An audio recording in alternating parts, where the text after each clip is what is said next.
இது கொரிந்தியருக்கு எழுதின நிருபம். யாருக்கு எழுதின நிருபம்? கொரிந்தியருக்கு எழுதின நிருபம். வேத புத்தகத்துல புதிய ஏற்பாட்டுல 27 புத்தகம் இருக்கு. 27 புத்தகத்துல 21 நிருபங்கள் இருக்கு. நிருபங்கள் எத்தனை?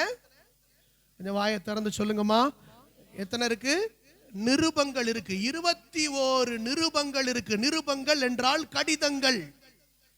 என்னது? கடிதங்கள். 21 நிருபங்களை நிருபங்களை எழுதியிருக்காங்க. அதுல 14 நிருபங்கள் 14 அது அப்போஸ்தலனாகிய பவுலால் எழுதப்பட்ட நிருபங்கள். அப்போஸ்தலனாகிய பவுலால் எழுதப்பட்ட நிருபங்கள். இந்த பவுலால் எழுதப்பட்ட 14 நிருபங்களில் கொரிந்தியருக்கு 2 நிருபம் எழுதியிருக்கிறார். 1 கொரிந்தியர், 2 கொரிந்தியர். தெசலோனிக்கேயருக்கு 2 நிருபம் எழுதியிருக்கிறார். 1 தெசலோனிக்கேயர், 2 தெசலோனிக்கேயர். இது 2 சபைகளுக்கானது. ஆனால் இன்னொன்று ஒரு ஊழியக்காரனுக்காக 1 தீமோத்தேயு, 2 தீமோத்தேயு என்கிற 2 காரியங்களை அவர் போய் பாருங்க. அப்ப 2 நிருபம் எத்தனை எழுதியிருக்காரு? எத்தனை எழுதியிருக்காரு சொல்லுங்க, கணக்கு பார்த்து சொல்லுங்க. 6. கொரிந்துக்கு 2, தெசலோனிக்கே சபைக்கு 2, அந்த தீமோத்தேயுங்க ஊழியக்காரனுக்கு 2. ஆமென் சொல்லுங்க. அப்ப 14ல எத்தனை போயிடுச்சு? 6 போயிருச்சு. மீதி 8 நிருபங்கள் தனி ஒவ்வொரு நிருபத்தை என்ன செஞ்சிருக்கிறாரு? எழுதி இருக்கிறார். ஆமென் சொல்லுங்க. கொஞ்சம் நல்லா கொஞ்சம் தெரிஞ்சுக்கிட்டீங்கன்னா கொஞ்சம் ஒரு அல்லேலூயா சொல்லுங்களேன். ஆமென். நல்லா எழுதுறீங்களா? டைரி எல்லாம் வச்சிருக்கீங்க? எல்லாரும் எழுதுறீங்களா? தம்பிமாரெல்லாம் எழுதுறீங்களா? ஆமென். கர்த்தர் நல்லவர். சரி, ஆமென். அப்போ இந்த கொரிந்து சபை அந்த சபைக்கு தான் இப்படிப்பட்ட ஒரு முக்கியமான ஒரு சத்தியத்தை சொல்லுகிறார். கொரிந்து சபை எப்படிப்பட்ட சபை? ஏன் ஒரு சபைக்கு 2 நிருபம் எழுதணும்? ஏன் 2 கடிதம் எழுதணும்? சொல்லுங்க. எனிபடி ஏதாவது ஒரு வார்த்தை ஏன் எழுதணும்?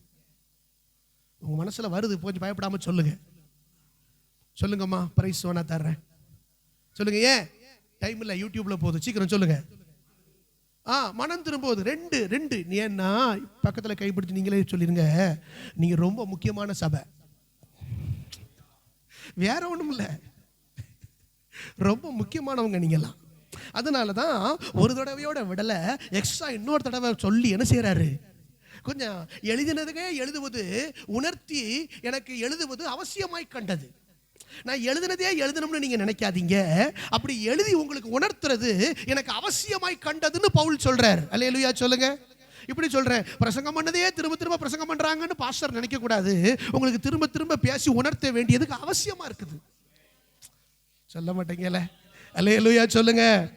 ஆமென். வாரம் பாஸ்டர் இதை இப்படின்னு சொல்லிடுறாரு. ஆமா, உணர்த்த வேண்டியது அவசியமா இருக்குது. ஆமென் சொல்லுங்களேன். ஆமென். சரி, அப்ப கொரிந்தியருக்கு எழுதுகிறார். நல்ல கவனிங்க. இந்த 2 கொரிந்திய சபையை பத்தி சொல்லட்டா? ஆமென். எனக்கு ரொம்ப இதை பத்தி சொல்லிட்டே போலாம். 300 ரொம்ப அழகா இருக்கும் பாருங்க. நிறைய பேர் நிருபங்களை எழுதியிருக்கிறாங்க, நிறைய பேர் சுவிசேஷங்களை எழுதியிருக்கிறாங்க, சரித்திரங்களை எழுதியிருக்கிறாங்க, வெளிப்பாடுகளை எழுதியிருக்கிறாங்க. ஆமென். இவர்கள் எல்லாம் ஸ்தோத்திரம், இவர்களுக்கெல்லாம் சொல்லப்படாத சில வெளிப்பாடுகள் இயேசு கிறிஸ்துவோடு இல்லாத பவுலுக்கு தேவன் வெளிப்படுத்தினார். கைகளை உயர்த்தி ஆமென் சொல்லுங்க. இங்கதான் 1 கொரிந்தியர், இந்த கொரிந்தியர் புஸ்தகத்துல தான் உயிர்த்தெழுதலை பத்தி சொல்லியிருக்காரு. அல்லேலூயா சொல்லுங்க. தெசலோனிக்கே புத்தகத்துக்கு 2 புக் எழுதியிருக்காரு. தெசலோனிக்கேருக்கு எத்தனை எழுதியிருக்காரு? 2. ஏன் தெரியுமா? தெசலோனிக்கேயர் புஸ்தகத்துல தான் வருகையை பத்தி அதிகமா இருக்கு. நல்ல கவனிங்க. கொரிந்தியர்ல எது ரொம்ப? உயிர்த்தெழுதலை பத்தி ரொம்ப இருக்கு. இந்த உயிர்த்தெழுதலை பத்தி வேற அப்போஸ்தலர்கள் யாரும் அவ்வளவா எழுதல. ஆனா பவுல் என்ன செஞ்சிருக்கிறாரு? பவுல் மூலமா சபைக்கு நிறைய கொடுத்திருக்கிறாரு. தெசலோனிக்கேயருக்கு அங்க அவர் எழுதி கொடுத்திருக்காரு. ஏன் தெரியுமா? தெசலோனிக்கே புஸ்தகத்துல தான் வருகையை குறித்து, ரகசிய வருகையை குறித்து, நான் இன்னும் சொல்ல போனா ரொம்ப முக்கியமா சொல்ல போனா ரகசிய வருகையை குறித்து தெசலோனிக்கே சபைக்கு எழுதி கொடுத்திருக்கிறார். கைகளை உயர்த்தி ஒரு ஆமென் சொல்லுங்க. இப்படிப்பட்ட தேவ மனிதர்களுக்காக நல்ல கைகளை உயர்த்தி ஒரு ஆமென் சொல்லுங்க. தேவன் அப்படி எழுப்பினார் பாத்தீங்களா? அவரை எழுப்பலன்னா, அவரை அபிஷேகிக்கலன்னா, அல்லேலூயா, அவருக்கு ஒரு வெளிப்பாடை கொடுக்கலன்னா, அவர் எழுதி வைக்கலன்னா, இந்த கடைசி காலத்துல நீங்கள நானும் ஆயத்தமாக முடியுமா? நல்ல கைகளை உயர்த்தி தேவனை மகிமைப்படுத்துங்க. ஆண்டவரே, இப்படிப்பட்ட ஊழியர்களுக்காக ஸ்தோத்திரம். அதோட சேர்த்து சொல்லணும், இப்படிப்பட்ட பிரசங்கம் பண்ற ஊழியர்களுக்காகவும் ஸ்தோத்திரம்னு நீங்க சொல்லணும். அல்லேலூயா சொல்லுங்களேன். ஆமென். ஸ்தோத்திரம். மேலோட்டமான பிரசங்கம்லாம் இல்லை, கொஞ்சம் ஆழமா என்ன செய்யணும், போகணும். ஆமென் சொல்லுங்க. முத்து மேலே கிடக்குமா ஆழத்தில் கிடக்குமா? நீங்களும் முத்து எடுக்கணும். ஒரு அல்லேலூயா சொல்லுங்க. கர்த்தர் நல்லவர். அல்லேலூயா. சரி, அப்போ இந்த கொரிந்து சபை என்பது ரொம்ப முக்கியமான ஒரு சபை. இந்த சபையை பத்தி ஒரு சில இன்ட்ரோ நான் உங்களுக்கு சொல்றேன் பாருங்க. நான் இந்த சபையை பத்தி எல்லாம் சொல்லி முடிச்சுட்டா கொஞ்சம் இது வரைக்கும் 10ஆம் அதிகாரம் வரைக்கும் கொஞ்சம் வேகமா டக் டக்குன்னு சொல்றேன் பாருங்க. ஆமா, நீங்க எடுத்துக்கிடுங்களேன். 1 கொரிந்தியர். நமக்கு பைபிள் ஸ்டடி கிடையாது இல்லை, அதனால இது பைபிள் ஸ்டடியோட சேர்ந்து. ஒரு ஆமேன் ஒருத்தரும் சொல்ல மாட்டேல. ஆமேன். கர்த்தர் நல்லவர். பாருங்க, 1ஆம் அதிகாரத்துல ரொம்ப முக்கியமா இந்த சபையை பத்தி சொல்றாரு பாருங்க. சபையை பத்தி சொல்றாரு. 1ஆம் அதிகாரத்துல வாசிங்க, 6ஆம் வசனத்தை வாசிங்க. இதுல நீங்க 4ஆம் வசனத்துல இருந்தே வாசிங்க. முதல்ல சாட்சி, கிறிஸ்துவை பற்றிய சாட்சி, அதை பத்தி அவங்களுக்குள்ள எப்படி இருந்தாங்களாம், ரொம்ப ஸ்ட்ராங்கா இருந்தாங்க. அல்லேலூயா சொல்லுங்க. இயேசு கிறிஸ்துவை பற்றி ரொம்ப வைராக்கியம் உள்ளவர்களா இருந்தாங்க. நம்பர் 1. இரண்டாவது, எல்லா உபதேசத்திலும் எல்லா அறிவிலும் மற்றெல்லாவற்றிலும். அந்த சபையை பத்தி சொல்லும் போது பவுல் சொல்றாரு, நீங்க எப்படிப்பட்டவங்களா தெரியுமா? அந்த சபை இருந்துச்சா, எல்லா உபதேசத்திலும் எல்லா அறிவிலும் மற்றெல்லாவற்றிலும் அவங்க எப்படிப்பட்டவங்களா இருந்தாங்களா? ரொம்ப சம்பூர்ண சபை. எப்படிப்பட்ட சபை? சம்பூர்ணமான சபை. கிறிஸ்துவின் சாட்சியை பற்றி ஸ்ட்ராங்கா இருந்தது மட்டுமில்ல, அந்த சபை எப்படிப்பட்ட சபை? சம்பூர்ணம். எல்லாவற்றும் உபதேசத்துல ஸ்ட்ராங்கு, கொடுக்கறதுல ஸ்ட்ராங்கு, அதுக்கப்புறம் மற்ற எல்லாவற்றிலும் ஒருத்தருக்கு போய் உதவி செய்யறதுல, ஹெல்பிங் மைண்ட்ல, எல்லாத்திலும் எப்படிப்பட்ட சபை? கொஞ்சம் கொஞ்சம் நம்ம சபையை கொஞ்சம் ஒப்பிட்டு பாருங்க. அப்படி இருந்துச்சுன்னா ஒரு அல்லேலூயா சொல்லுங்க. ஆமா, கொஞ்சம் மெதுவா தான் வருது, அப்போ கொஞ்சம் இன்னும் வளர வேண்டி இருக்கு. நல்ல சத்தமா கைகளை உயர்த்தி அல்லேலூயா சொல்லுங்க. ஆமா, கொரிந்து சபை கொஞ்சம் எல்லாத்திலும் கொஞ்சம் சம்பூர்ணமான சபை. அடுத்த வசனத்துக்கு வாங்க. கிருபை பெற்ற சபை. இந்த சபை எப்படிப்பட்ட சபை? எல்லா கிருபை இருக்கு சபைக்குள்ள. அல்லேலூயா சொல்லுங்க. ஆமென். ஆராதனைக்கு நீ நானும் போட்டு போடுற, ஆராதனைக்கு பாட்டு பாடுறதுக்கு நீ நானும் போட்டி போடுற சபை, ஜெபம் நடத்துறதுக்கு நீ நானும் போட்டி போடுற சபை, பிரசங்கம் பண்றதுக்கு நீ நானும் போட்டி போடுற சபை. ஆமென். சபையில பணிவிட செய்யறதுக்கு நீ நானும் போட்டி போடுற சபை, சுவிசேஷ ஊழியத்துக்கு நீ நானும் போட்டி போடுற சபை. நம்ம சபையோட கொஞ்சம் ஒட்டி பாருங்க. பாருங்க, எல்லா கிருபை இருக்கா? எல்லா கிருபை இருக்கா? ஒரு கன்வென்ஷன் வருது, காணிக்க நீ நானும் போட்டி போட்டு கொடுக்குற சபை. கன்வென்ஷனுக்கு நான் பார்த்துக்கிட்டோம்னு சொல்ல சபை. இதுக்கு அல்லேலூயா எங்கேயோ ஓரத்தில் கடந்து வருது. கிருபை பெற்ற சபை. அல்லேலூயா சொல்லுங்க. இந்த சபை எப்படிப்பட்ட சபை? கிருபை பெற்ற சபை. அதுக்கப்புறம் ஸ்தோத்திரிக்கிறேன். பாருங்க, அடுத்தால பாருங்க, இது ரொம்ப முக்கியம்ங்க. இந்த கொரிந்து சபையை பத்தி நினைக்கும் போதெல்லாம் இந்த ஊழியக்காரருக்கு என்ன வருது? ஒரே ஸ்தோத்திரமா வருது. ஆண்டவரே, எப்படி சபைப்பா, எவ்வளவு ஜனங்களப்பா, நினைக்கும் போதே நான் உங்களை துதிக்கிறேன்ப்பா. ஆண்டவரே ஆண்டவரே ஆண்டவரே, இப்படிப்பட்ட ஆத்துமாக்கள் எல்லாம் தந்திருக்கீங்களப்பா, நான் உங்களுக்கு நன்றி சொல்றேன்ப்பா அப்படின்னு அந்த ஊழியக்காரனை சந்தோஷப்படுத்தி அங்க ஸ்தோத்திரம் பண்ண வைக்கிற சபை. நீங்க எப்படின்னு பக்கத்துல கேளுங்க. உங்களை பத்தி நினைக்கும் போது ஆண்டவருக்கு 4 தோத்திரம் சொல்லுத மாதிரி இருக்கா? பாஸ்டர் முதல்லயே இடிக்கல பாஸ்டர், வசனம் அப்படிதான் இருக்கு. அல்லேலூயா சொல்லுங்க. ஆமா, கொரிந்து சபையை பத்தி நினைக்கும் போதே பவுலுக்கு என்ன வருதா? அந்த வசனத்தை கொஞ்சம் வாசிக்க, நல்லா இருக்கு. உங்களை குறித்து நான் எப்பொழுதும் என் தேவன், உங்களை நினைக்கும் போதெல்லாம் என் தேவனை ஸ்தோத்திரிக்காம இருக்க முடியலையே. ஐயோ, ஆராதனைனா எப்படி ஓடி வர்றாங்க, ஜெபம்னா எப்படி ஓடி வர்றாங்க, உபவாசம்னா எப்படி ஓடி வர்றாங்க. அல்லேலூயா. ஆமென். ஒருத்தர் ஒருத்தர் நேசிக்கிறத பார்த்தா, ஒருத்தர் ஒருத்தர் தாங்கிறத பார்த்தா, இவங்களெல்லாம் நினைக்கும் போது அவங்கள ஸ்தோத்திரிச்சுக்கிட்டே இருக்க. ஆண்டவரே, இப்படி ஒரு நல்ல சபையை, நல்ல ஆத்துமாக்களை எனக்கு கொடுத்தீங்களே. பவுல் ஸ்தோத்திரம் பண்றாரு. இதுக்கு மேல நான் சொல்லல. அல்லேலூயா. ஆமா, நீங்க தான், நீங்க எள்ளுன்னா எண்ணெயா இருப்பீங்க. உங்க புள்ளி வச்சா கோடு போடுவீங்க, கோடு போட்டா ரோடே போடுவீங்க. ஆமென். ஆமென். உங்களை பத்தி நினைக்கும் போது என்ன வரணும்? பக்கத்துல கைப்பிடிச்சுக்கோங்க. உங்களை பத்தி நினைக்கும் போது ஸ்தோத்திரம் பண்ண மாதிரி இருக்கேல்ல. அல்லேலூயா, ஆமென், அல்லேலூயா சொல்லுங்களேன். புரியுதுல்ல உங்களுக்கு? சத்தியம் புரியுதா? அந்த சபை அப்படி இருந்த சபையாம். சபைன்னா அப்படி இருக்கணும். ஆமென், அல்லேலூயா சொல்லுங்க. கிறிஸ்துவை பற்றிய சாட்சி சொல்ற சபையா இருக்கணும். அதுக்கப்புறம் எல்லாத்திலையும் எல்லா உபதேச காரியங்கள்ல சம்பூர்ணம் உள்ள சபையா இருக்கணும். அதுக்கப்புறம் அந்த சபை கிருபை பெற்ற சபையா இருக்கணும். அந்த சபையை பத்தி நினைக்கும் போதெல்லாம் ஸ்தோத்திரம் பண்ற மாதிரி இருக்கணும். வருத்தத்தோட பண்ணப்படாது, வருத்தத்தோட. ஆமென், அல்லேலூயா. அதுக்கப்புறம் அடுத்த வசனம், வரம் பெற்ற சபை. சபையில என்ன இருந்துச்சா? எல்லாருக்குள்ள எப்படி இருந்துச்சு? ஆமா, இப்ப நான் கொஞ்ச நேரம் கொஞ்சம் ஜெபத்துல விட்டாச்சுன்னா இங்க எல்லாம் அவங்கவுங்க இடத்துல நீங்க இருக்க மாட்டீங்க. நீங்க எல்லாரும் அவங்கவுங்க இடத்துல, ஏன்னா நீங்க எங்க போய் இருக்கீங்கன்னு உங்களுக்கே தெரியாது. அவ்வளவு ஒரு அபிஷேகம் பெற்ற சபை, வரம் பெற்ற சபை. அல்லேலூயா சொல்லுங்க. என்ன சபை பூரா எப்படிப்பட்ட சபை?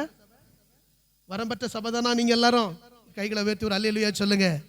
ஆமா, யாதொரு வரத்திலையும் குறைவில்லாத சபை. சபை எப்படி இருந்திருக்கு பாத்தீங்களா? வரம் பெற்ற சபை. அல்லேலூயா.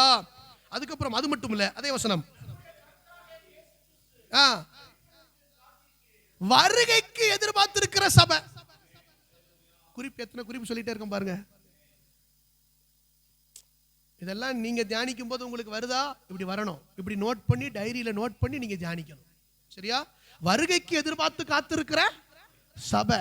ஆமென் சொல்லுங்க. கர்த்தருடைய வருகைக்கு. ஆமென். அதுக்கப்புறம்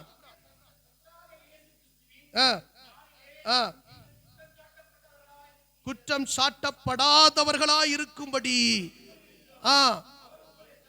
அப்படின்னா உங்களை பத்தி ஒரு நம்பிக்கை இருக்கு. ஆமென், ஆமென். கர்த்தராகிய இயேசு கிறிஸ்து வர்ற நாளில் நீங்க எப்படியும் குற்றம் சாட்டப்படாதவர்களாய் முடிவு பரியந்தம் அவர் உங்களை ஸ்திரப்படுத்துவார்.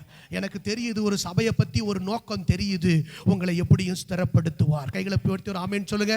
அப்ப அந்த கொரிந்து சபை ஊழியக்காரனுக்கு அந்த எப்படியும் இந்த சபை மீட்கப்பட்டுருங்கிற நம்பிக்கை ஏற்படுத்துகிற சபை. உங்களை பத்தி இப்போ ஊழியக்காரருக்கு நம்பிக்கை வருமா? இது எப்படியும் தேறிரும், இது எப்படியும். பக்கத்தில் சொல்லி தேருமான்னு கேளுங்களேன். தேருமா, தேருமா. நம்ம அந்த சபையை பார்க்கும்போது பவுலுக்கு அப்படி தோணுது பாருங்க, இது தேறிரும்னு கொஞ்சம் ஒரு நம்பிக்கை வருது. ஆமென் சொல்லுங்க. இப்போ இந்த சபையை பற்றி சில முக்கியமான சில காரியங்களை நான் செஞ்சுட்டேன் சொல்லிட்டு அல்லேலூயா சொல்லுங்க. அல்லேலூயா. இந்த மாதிரி நம்ம சபை இருக்கணும். கைகளை உயர்த்தி ஒரு நிமிஷம் அப்படியே ஜெபம் பண்ணுங்க. ஆண்டவரே, இந்த மாதிரி சபை இருக்கணும் ஆண்டவரே. ஹல்லேலூயா, ஹல்லேலூயா. கிருபை பெற்ற சபை, வரம் பெற்ற சபை, உபதேசத்துல எல்லாத்துலயும் சம்பூர்ணமான சபை, ஒரு சாட்சி உள்ள சபை. ஆண்டவரே ஸ்தோத்திரம். சபையை குறித்து நினைக்கும் போதெல்லாம் எல்லாருக்கும் நன்றி சொல்ற அளவுக்கு ஆத்துமாக்கள் எல்லாரும் கனி கொடுக்கிற சபை. ஆண்டவரே ஹல்லேலூயா, ஹல்லேலூயா. வருகைக்கு எதிர்பார்த்து காத்திருக்கிற சபையா எங்க சபையை மாற்றுங்க ஆண்டவரே. ஆமென். இந்த ஜபத்தை நீங்க எப்போது ஏறெடுக்கணும். ஆமென் சொல்லுங்க. ஆமென் ஸ்தோத்திரம். பிரசங்கத்தை கேட்டு போயிடக்கூடாது. சபைக்கு ஜெபம் பண்ணும்போது இப்போ உங்களுக்கு இது 7 பாயிண்ட். எத்தனை பாயிண்ட்மா? நம்பர் போட்டு எழுதலையா? எத்தனை பாயிண்ட் இருக்கு? 7 பாயிண்ட் இருக்குல்ல? 7 பாயிண்ட். இந்த 7 பாயிண்ட்டையும் சொல்லி என்ன பண்ணணும்? ஆண்டவரே, இந்த கொரிந்து சபையில் இப்படி இருந்துச்சு, அதை மாதிரி எங்கள் சபையை, ஏலிம் சபையை ஆசீர்வதிங்கப்பா. ஆமென் சொல்லுங்க. கர்த்தர் நல்லவர். ஆமென். இப்போ ஒவ்வொரு அதிகாரத்தை பற்றி வேக வேகமாக நான் சொல்லிட்டு கடந்து போகிறேன் பாருங்க. பாருங்க, இந்த சபை நல்ல சபை தான். ஏன் இந்த சபைக்கு 2 நிருபம் எழுத வேண்டியது இருந்துச்சு? உங்களை பத்தி ஒரு பெரிய எதிர்பார்ப்பு இருக்கு, உங்களை பத்தி ஒரு பெரிய தேவ திட்டம் கர்த்தருக்கு இருக்கு. அதனால இந்த சபையை கர்த்தர் எல்லாத்திலையும் கிருபை வரங்கள் எல்லாத்திலையும் நிரப்பிக்கிட்டே வர்றாரு. நிரப்பிக்கிட்டே வரும்போது இந்த சபை எப்படிப்பட்ட சபையா இருக்குது, இதுல இருக்கிற சில பிரச்சனைகளையும் சுட்டி காட்டுறாரு. பிரசங்கத்துக்கு போவனானே தெரியல. கர்த்தர் நல்லவர். 2ஆம் அதிகாரத்தில் சொல்லப்பட்டிருக்கிறது ஆவியானவருடைய ஆழத்தை அறிந்த சபை. 2ஆம் அதிகாரத்துக்கு என்னது? ஒரு வசனம் வாசிக்கீங்களா? 2ஆம் அதிகாரத்தில். ஆமென் ஸ்தோத்திரம். பாருங்க 10ஆம் வசனம், ஒரு வசனம் மட்டும். 2:10. நமக்கோ தேவன் அவைகளை தமது ஆவியிலே வெளிப்படுத்தினார். அந்த ஆவியானவர் எல்லாவற்றையும் தேவனுடைய ஆழங்களையும் தேவனுடைய ஆவிக்குரிய ஆழங்களை அறிய விரும்புகிற சபை. 2ஆம் அதிகாரத்தில் என்னது? சபை எப்படிப்பட்ட சபை? ஆவிக்குரிய ஆழங்கள். ஆமென் சொல்லுங்க. நீங்க நம்ம சபையில எங்க கொஞ்சமாவது இருக்குன்னு சொன்னா கொஞ்சம் கையை உயர்த்தி கொஞ்சம் ஒரு அல்லேலூயா சொல்ல மாட்டீங்களா? ஆமென், அல்லேலூயா. இந்த சபையினுடைய காரியங்களை பார்த்தீங்களா? 2ஆம் அதிகாரத்தில் அதான் பூரா ஆவியானவர் ஜென்ம சுபாவமான மனுஷன் அவன் எப்படிப்பட்டவன், ஆவிக்குரிய மனுஷன் எப்படிப்பட்டவன், மாம்ச மனுஷன் எப்படிப்பட்டவன் இந்த 2ஆம் அதிகாரத்தில் சொல்றாரு. 2ஆம் அதிகாரத்தில் சொல்றாரு. 3ஆம் அதிகாரத்தில் என்ன தெரியுமா சொல்றாரு? உங்களுக்கு ஆனா இதெல்லாம் உங்களுக்கு இருக்கு, எல்லாம் இருக்கு, ஆனாலும் உங்ககிட்ட வரும்போது 3ஆம் அதிகாரம் 1 வாசிங்க. 3:1 உங்களை நான் உங்களை ஆவிக்குரியவர்கள் என்று பேசக்கூடாமல் மாம்சத்துக்குரியவங்களும் கிறிஸ்துவுக்குள் குழந்தைகள் என்றும். ஆமா, இதெல்லாம் உங்களுக்கு தேவன் எல்லாம் கொடுத்து உங்களுக்கு உள்ள வாஞ்சையும் இருக்கு, ஆழங்களும் தேவன் எல்லாம் கொடுத்துக்கிட்டு இருக்காரு. ஆனாலும் நீங்க சில நேரங்கள்ல எப்படி இருக்கீங்க? மாம்சத்துக்குரியவங்களா இருக்கீங்க. சபையினுடைய காரியத்தை சொல்றாரு. கொரிந்து சபையை பற்றி ஒரு பெரிய எதிர்பார்ப்பு இருக்கு, ஒரு பெரிய தேவ திட்டம் இருக்கு. கர்த்தர் சில காரியங்களை சபைக்கு செய்யணும்னு நினைக்கிறாரு. அதுல நிறைய பிளஸஸ் இருக்கு, நிறைய காரியங்கள் இருக்கு. ஆனா சொல்றாரு, சில நேரத்துல ரொம்ப குழந்தை மாதிரி நடந்துக்கிட்டீங்க, ரொம்ப மாம்சத்துக்குரியவங்களா இருக்கிறீங்க. அந்த சபையில இருக்கிற பிரச்சனை என்ன பார்த்தீங்களா? நீங்க ஒண்ணே கம்முன்னு ஆயிட்டேல. ஆமென், அல்லேலூயா. வாயை திறக்கணும். பாருங்க, மாம்சத்துக்குரியவங்க என்னது? 3ஆம் வசனம் வாசிங்க. எல்லார் மேல என்ன இருக்கு? சபையில இருக்க எல்லாம் சபை அபிஷேகம் பெற்ற சபை, கிருபை பெற்ற சபை, வரம் பெற்ற சபை, ஆவியானவருடைய ஆழங்களுக்குள்ள போகணும்னு நினைக்கிற சபை. ஆனா சில நேரத்தில் அவங்களுக்குள்ள என்ன எட்டி பாக்கு? பொறாமையும் என்ன பொறாமையும் வாக்கு நடக்கா இல்லையா? நடக்கா இல்லையா? நல்ல சபை தான். ஆனா சில நேரத்தில் எப்படி நடக்கு? குழந்தை மாதிரி இந்த சண்டைகள் உள்ள என்ன செஞ்சுக்கிட்டே இருக்கு? நீ பெரியவனா, நான் பெரியவனா? பொறாம வருதா இல்லையா? அந்த சிஸ்டரை மட்டும் முன்னால விட்டாங்களே, அந்த பிரதரை மட்டும் முன்னால விட்டாங்களே, அவங்ககிட்ட தான் எல்லாத்தையும் கொடுக்காங்க, இவங்ககிட்ட தான். அவங்க மேல என்ன வருது? பொறாம வருது. ஒரு பொறாம வருது, வாக்குவாதம் வருது. ஒண்ணு நல்லா சொல்லுங்க, நல்லா கவனிங்க. சபை ஊழியத்தை குறித்து மட்டும் ஒரு காரியத்தை சொன்னா தேவனுடைய பிள்ளைகள் ஏன்னு கேட்காம கீழ்ப்படியணும். ஏன்னு கேட்காம அதை பத்தி நீங்க அதை பத்தி கான்வர்சேஷனுக்கு உள்ள போக கூடாது. அந்த வாக்குவாதத்துக்கு என்ன செய்யக்கூடாது? இடம் இப்படி செஞ்சானே, அதை அப்படி செஞ்சிருக்கலாமே, அதை அப்படி செஞ்சிருந்தா இப்படி, ஏன் அந்த பிரதர் என்ன செய்வாரு, ஏன் இவங்கிட்ட மட்டுமே சொல்றாரு, ஏன் அப்படி மட்டும் நடக்குது? இதெல்லாம் என்னது? சபையில இதுக்கு இடம் கொடுக்க. கைகளை வெட்டி ஒரு ஆமேன் சொல்லுங்க. புரிஞ்சவங்க ஒரு ஆமேன் சொல்லுங்க. இதான் குழந்தைகள். அந்த 3ஆவது அதிகாரத்துல என்ன இருக்கு? இந்த மாதிரி வாக்குவாதம் இருக்கு. ஆமென், அல்லேலூயா. 4ஆம் அதிகாரத்துல ஸ்தோத்திரம் பாருங்க, எந்த மனுஷனும் 1ஆம் வசனத்தை வாசிங்க. ஊழியக்காரன் என்றும் எந்த மனுஷனையும் நீங்க எங்களை எப்படி நினைக்கணும் அப்படின்னா, ரகசியங்களின் உக்ரானக்காரன் நீங்க என்ன செய்யணும்? நினைக்கணும். தேவ ஊழியக்காரனை பற்றிய ஒரு ஸ்டாண்டர்ட சபைக்குள்ள வைங்கிறாரு. நீங்களும் எப்படிப்பட்டவங்க அப்படிங்கறத நீங்க புரிஞ்சுக்கிடுங்க. நீங்களும் ஒரு ஊழியக்கார லெவலுக்கு வரணும். சபையை பத்தி எப்படி சொல்றாரு பாத்தீங்களா? ஒரு ஊழியக்காரனை உங்களுக்கு மதிக்க தெரியுதா? ஒரு ஊழியக்காரனுடைய ஸ்டாண்டர்ட உங்களுக்கு பார்க்க தெரியுதா? இது ரொம்ப முக்கியம். அவன் ரகசியங்களினுடைய உக்ரானக்காரன்.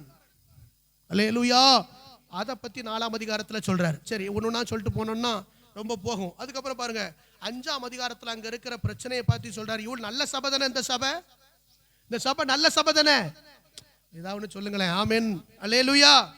ஆமா. ஆனா 5ஆம் அதிகாரத்துல ஒரு முக்கியமான விஷயத்தை சொல்றாரு.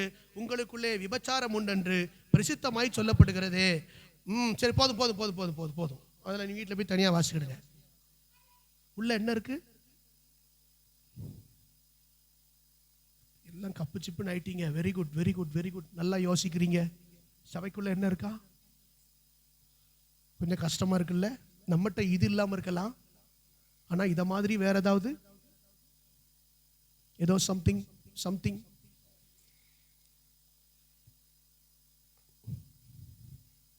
யோசிக்கிறீங்களா? சபைக்குள்ள சும்மா வார்த்தை வராது. சபைக்குள்ள சும்மா வார்த்தை வராது. somebody, any one person, யாரோ ஒருவர், யாரோ கர்த்தர் சொல்றார், சபையில் அப்படி இருக்கக்கூடாது. சபையில் அப்படி இருக்கக்கூடாது. ஒரு இச்சையோட, ஒரு சிந்தையோட, ஒரு பொல்லாத காரியத்தோட இருக்கக்கூடாது. கர்த்தர் சொல்றார், திட்டமா சொல்றார். சபைக்குள்ள என்ன இருக்கக்கூடாது? களைய புட்டிங்கிடணும். இயேசுவின் நாமத்துல அந்த எண்ணங்கள், சிந்தனைகள், பொல்லாத ஆவிகள் இயேசுவின் நாமத்துல சபையை விட்டு வெளியேறட்டும். சபைக்குள்ள அது ஆவாது. அல்லேலூயா சொல்லுங்க, கைகளை உயர்த்தி. ஆமென். நல்ல சபை தானே. சபைக்குள்ள இருந்த பிரச்சனை பத்தி ஒரு அதிகாரமே எழுதியிருக்காரு. ஆமென் சொல்லுங்க. 6ஆம் அதிகாரத்துல சொல்றாரு, கோர்ட்டு கேஸ். 6ஆம் அதிகாரம் 1 வசனம்.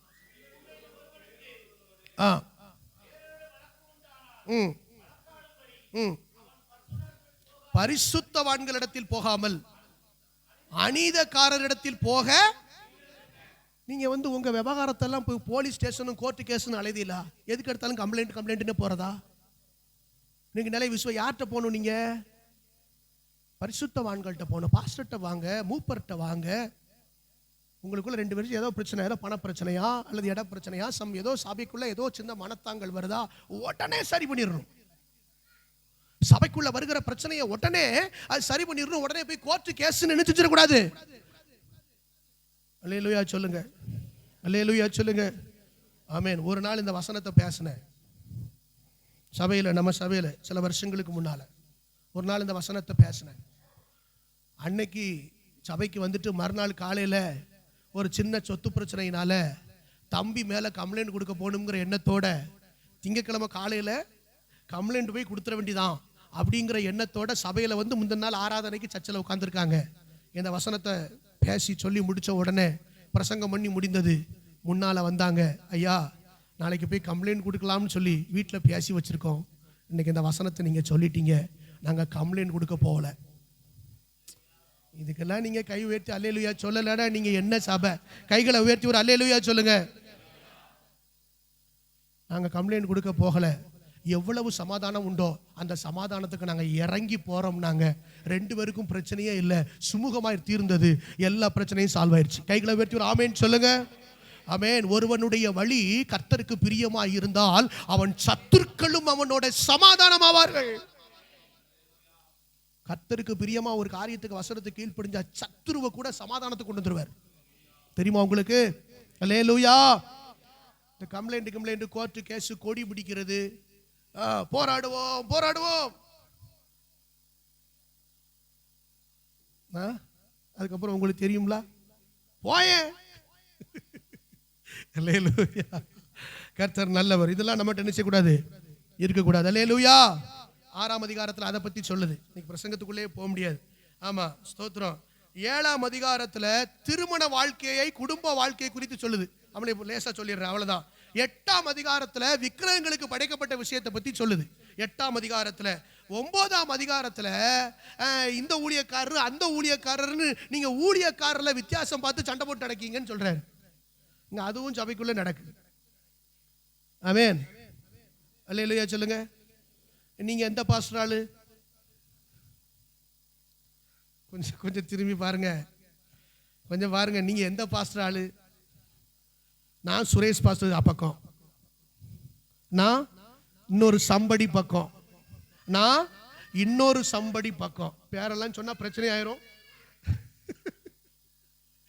இங்க அந்த சண்டை இருக்கான் சபைக்குள்ள. ஏன் நம்ம சபைக்குள்ளே இருக்குல்ல? கைகளை உயர்த்தி ஒரு அல்லேலூயா சொல்லுங்களேன். 1000 பாஸ்டர்களை உள்ள வச்சுக்கிடுது. ஆமென். அவர் சொல்லார், சிலரை ஒரு வசனம் வாசிங்கெல்லாம் பாருங்களேன். நான் கேபாவை சேர்ந்தவன் என்றும் நான் அதை சேர்ந்தவன். அது 3ஆம் அதிகாரத்திலே வந்துட்டு. சரி, கர்த்தர் நல்லவர். அல்லேலூயா. ஆமா, 3ஆம் அதிகாரத்திலே அதெல்லாம் வந்துடும். இந்த ஊழியக்காரரை வச்சு உள்ள சண்டை போடுறது. ஆமென். அல்லேலூயா சொல்லுங்க. ஆமென். கர்த்தர் நல்லவர். ஸ்தோத்திரம், ஸ்தோத்திரம். அதுக்கப்புறம் ஏன் இந்த காணிக்கை பத்திலாம் குறை சொல்றது? இந்த பாஸ்டர் அதை வாங்குவார், இப்படி செய்வார். நிறைய விஷயம் அந்த 9ஆம் அதிகாரத்தில் இருக்கு. இப்படி வாசிச்சு பாருங்க. ஆமென் சொல்லுங்க.